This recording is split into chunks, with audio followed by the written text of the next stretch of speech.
అనుదిన వాక్య ధ్యానము. ఈరోజు పాఠ్యభాగము మత్తయి సువార్త 22వ అధ్యాయము. యేసు వారికి ఉత్తరమిచ్చుచు తిరిగి ఉపమాన రీతిగా ఇట్లనెను. పరలోక రాజ్యము తన కుమారునికి పెండ్లి విందు చేసిన ఒక రాజును పోలి ఉన్నది.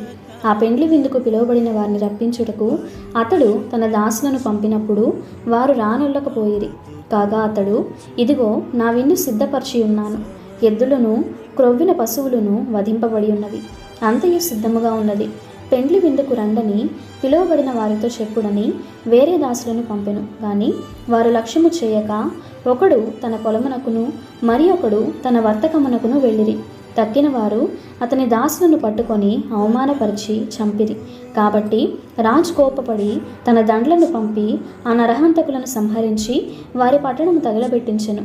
అప్పుడు అతడు, పెండ్లి విందు సిద్ధముగా ఉన్నది, కానీ పిలువబడిన వారు పాత్రులు కారు, గనుక రాజమార్గములకు పోయి మీకు కనబడు వారినందరినీ పెండ్లి విందుకు పిలువుడని తన దాసులతో చెప్పెను.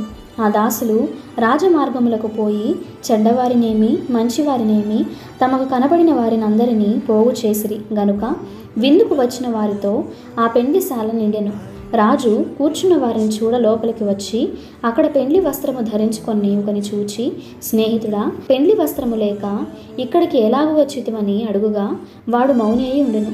అంతటా రాజు, వీని కాళ్ళు చేతులు కట్టి వెలుపటి చీకటిలోనికి త్రోసివేయుడి, అక్కడ ఏడ్పును పండ్లు కొరుకుటయు ఉండునని పరిచారకులతో చెప్పెను.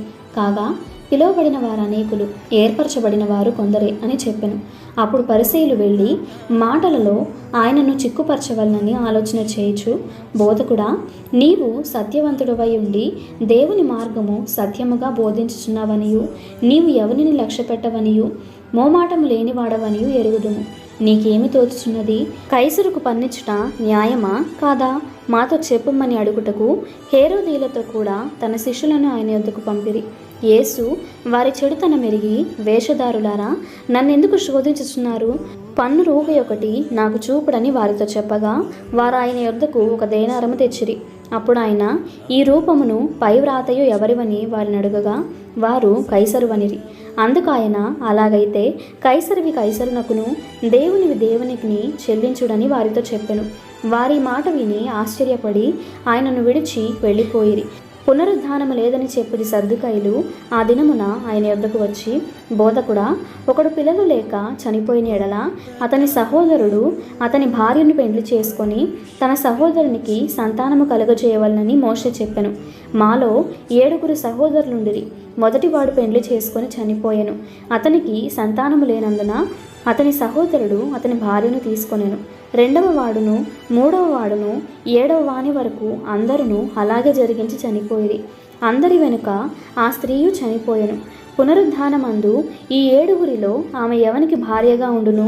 ఆమె వీరందరికీ భార్యగా ఉండెను కదా అని ఆయనను అడిగిరి.